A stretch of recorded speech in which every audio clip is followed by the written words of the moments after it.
The moment my boss said the number, I knew this wasn't about my work anymore. "You're fired," Mark said, folding his hands like he was about to discuss lunch plans. "We found someone who can do the role for 40% of your salary." I didn't answer right away. I looked at the woman from Human Resources sitting beside him. Her laptop was already open. My name was already on the screen. "For clarity," I said, keeping my voice steady, "this isn't about performance." Mark shook his head. "No issues there. This is a restructuring decision." "Budget alignment after 11 years, I said. He shrugged. "The market changes. My name is Emily. I'm 43 years old. I joined this company when our reporting system was a mess and our vendors didn't trust our numbers. I stayed through mergers, audits, and weekends spent fixing mistakes that weren't mine. None of that came up in the room." The HR representative slid a document toward me. "We'll need you to hand over system access before the end of the day." "Before the end of the day," I repeated. "Yes," she said. For continuity, I nodded once. "Who's taking over?" Mark smiled, quick and practiced. "A younger hire, strong with data, very cost-effective." "So," I said. "This is it. That's correct." I stood. I didn't raise my voice. I didn't ask for time. I picked up my notebook and my phone. Mark cleared his throat. "We'd appreciate discretion." I met his eyes. "You already have it." I left the room without another word. The story you are about to hear is a fictional work created by the writing team at Revenge AITA, inspired by real workplace conflicts and power dynamics. All characters and events are fictional, designed to explore themes of dignity, consequence, and self-worth through narrative storytelling. At my desk, no one looked up.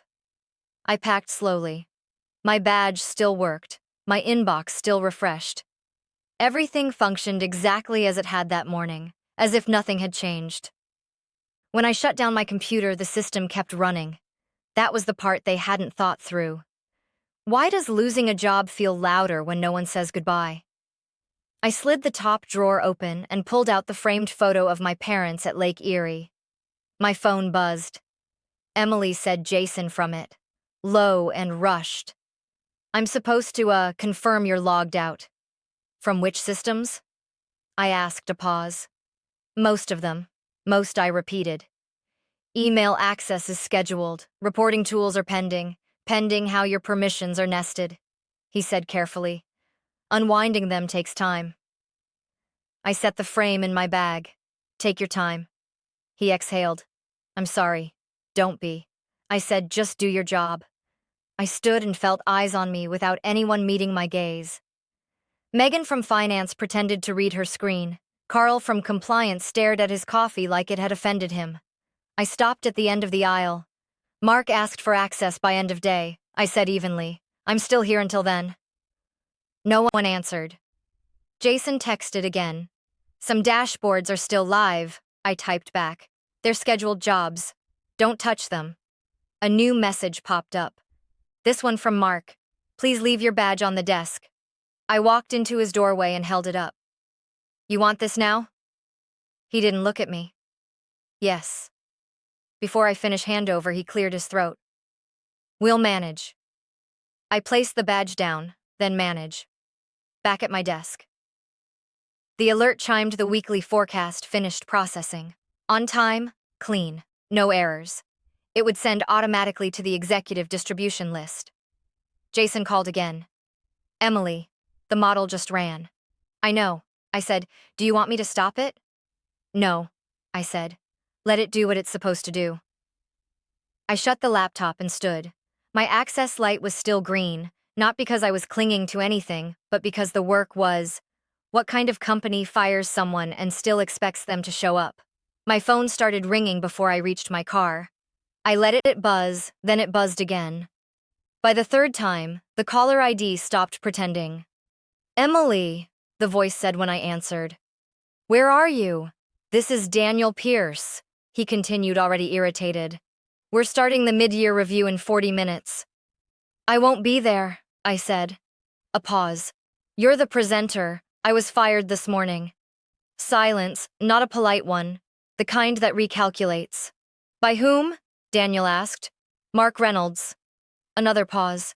I heard paper shift, a keyboard tap. That doesn't make sense, he said.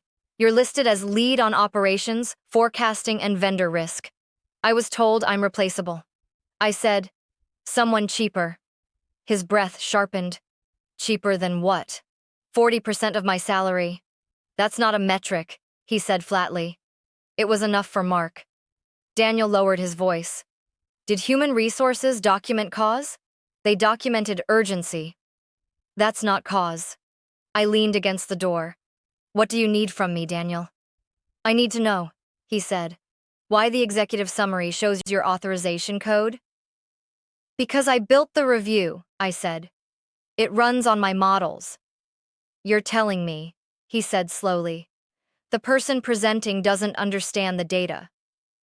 I'm telling you, I said. I'm no longer authorized to present anything. Another silence. He didn't apologize. He didn't ask me to come back. Not yet. Stay available. He said, do not delete anything. I won't touch a thing. I said, that includes the review. He exhaled. I'll call you back. When the line went dead, my phone buzzed again. This time it wasn't a call. It was an internal alert. The mid-year review had been pulled from the calendar. Who actually has the authority to erase someone? My phone rang again before I pulled out of the parking lot. Emily, this is Karen Holt from Human Resources. The woman said her tone was careful, practiced. I need to verify a few details regarding your termination. Go ahead, I said. Can you confirm you met with Mark Reynolds this morning? Yes. And he informed you that your employment was ending effective immediately? Yes. She hesitated. Did he cite any performance issues? No.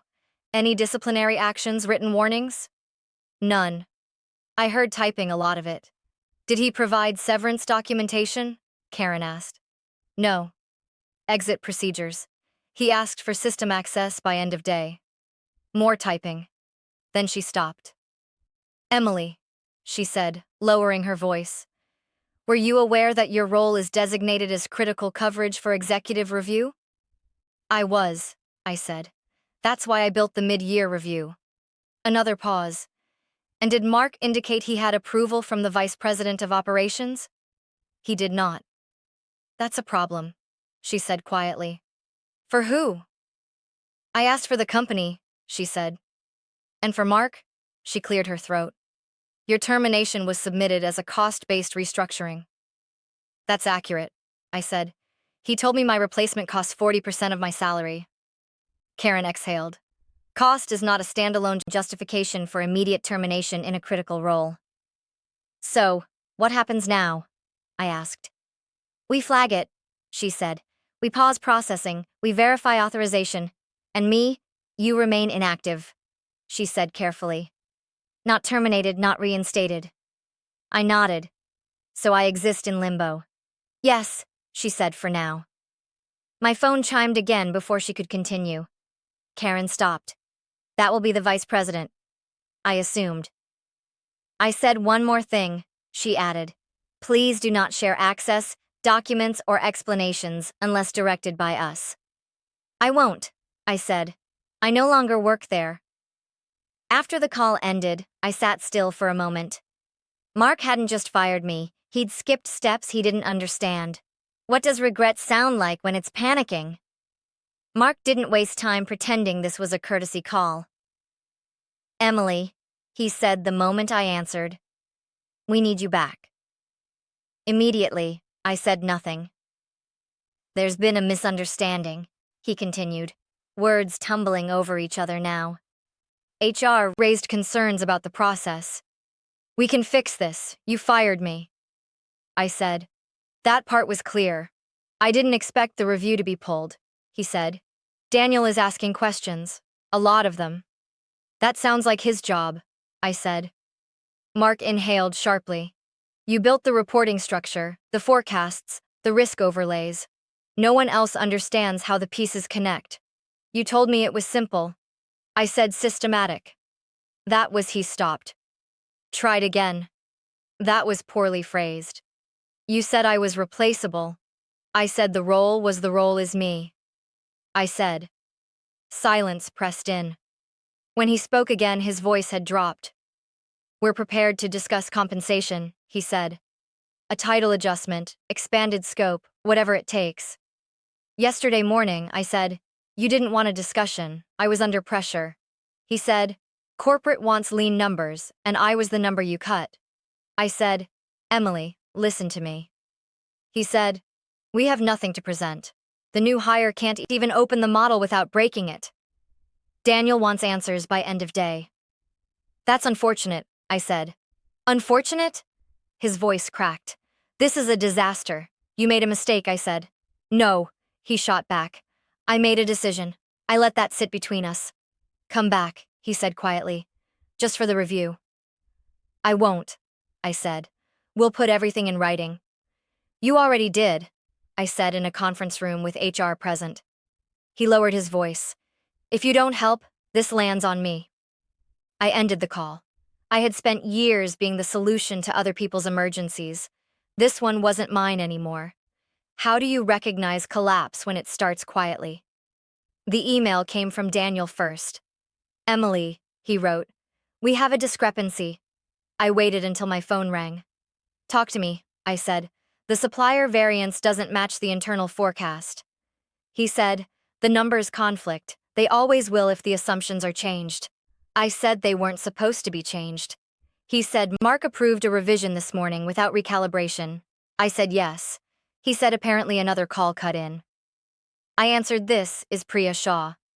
The woman said North Shore Components. We submitted our delivery report. Your system flagged it as an anomaly. It would, I said, if the intake thresholds were adjusted.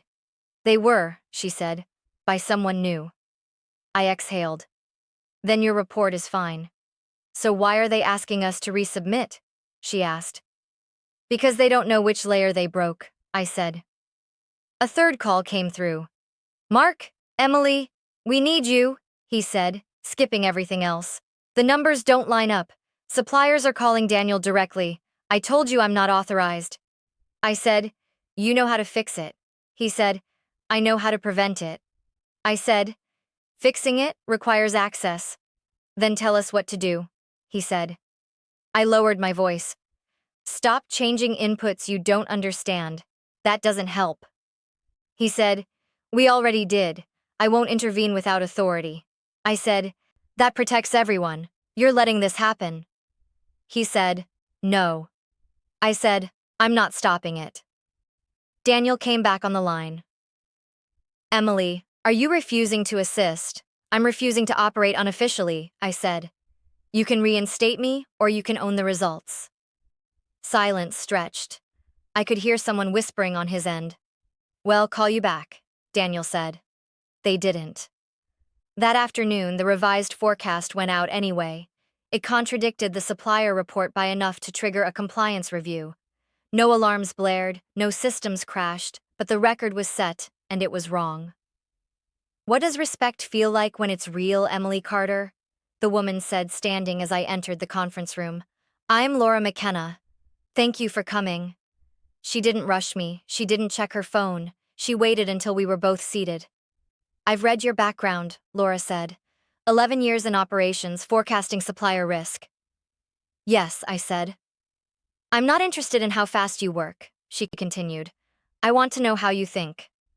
That was new. She slid a printed packet across the table. This is our current reporting structure. It's not good. I skimmed it once. It's reactive. She nodded. Exactly. You're scaling without insulation, I said. You'll feel it when volume spikes. Laura leaned back. That's what I needed someone to say. I'm not looking for a quick fix role, I said. If you want clean numbers, you'll need to tolerate quiet weeks while we rebuild. She didn't interrupt. You'll also need to let me say no, I added. Sometimes the safest answer is not ready. Laura smiled. Just slightly.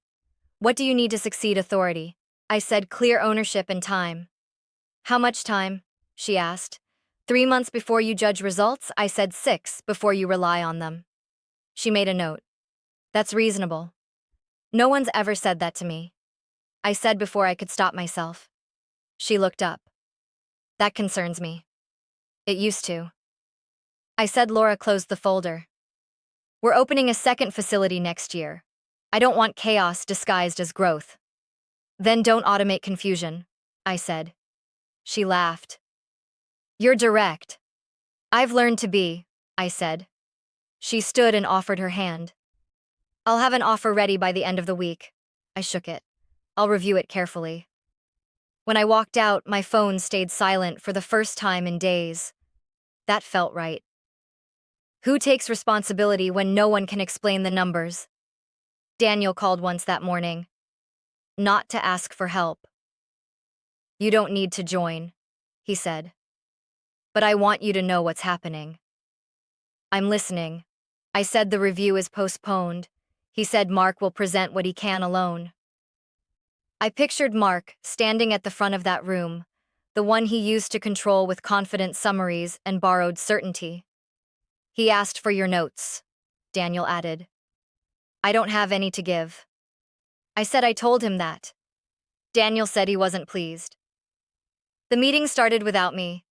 I knew the sequence by memory. Executive summary first, risk exposure second, supplier variance last.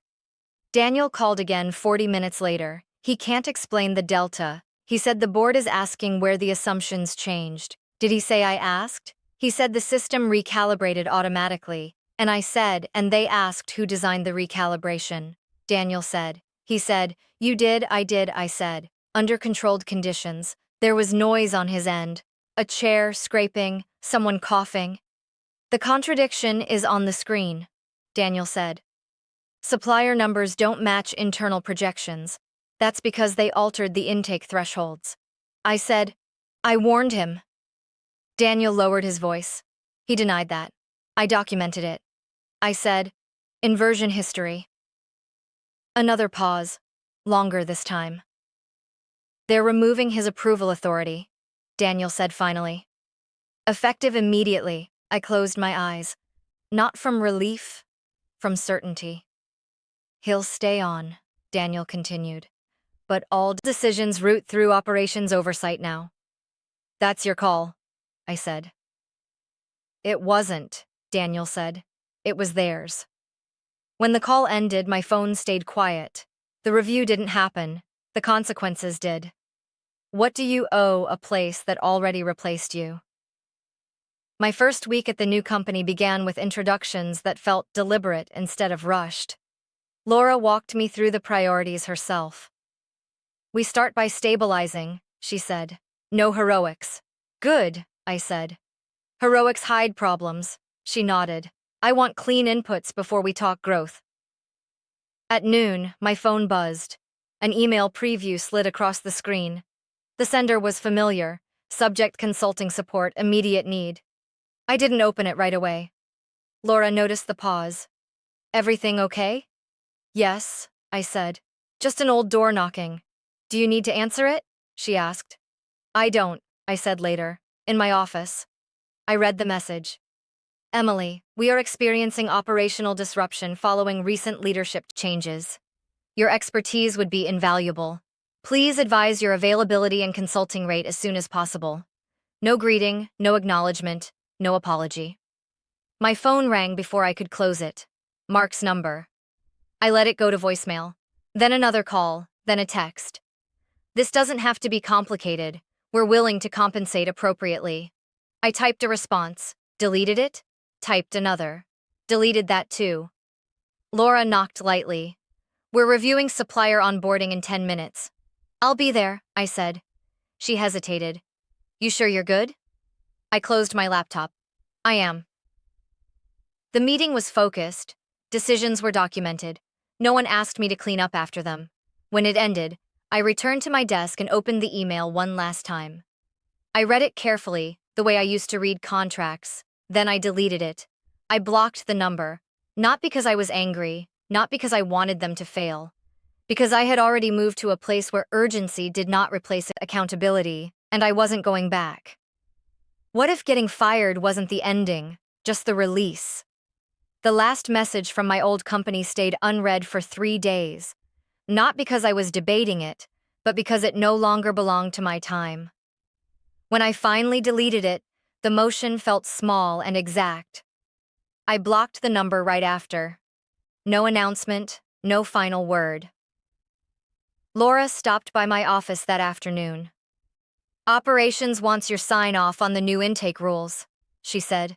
They won't move without it. Send them through, I said. She smiled. They trust you. At the end of the week, Daniel called once more. He didn't ask for help. I wanted you to hear it from me. He said, Mark's still here, but he's not deciding anything anymore. Oversight took his approvals. I'm not surprised. I said he's frustrated, Daniel added. I was too, I said for a long time. There was a pause, then a softer tone. You built something solid, he said. We didn't protect it, I protected it. I said by leaving my days filled quickly with work that asked for judgment instead of obedience. Meetings ended with decisions, not deferrals. When problems surfaced, they were named and owned. No one asked me to make things look easy. On Friday, Laura stopped me in the hallway. You're changing how people think about this place, she said. I'm just doing the work. I said, that's the point, she replied. At home that night, I set my phone down and didn't check it again. There was nothing waiting that required my rescue. Here's the life lesson I took with me. Loyalty without respect is just unpaid labor. And clarity is worth more than any counteroffer. When you stop negotiating your value with people who already decided it was a cost, you create space for the work and the life that fits you. I didn't win by returning. I won by becoming unavailable. Some people don't lose you all at once. They lose you the moment they decide you're replaceable.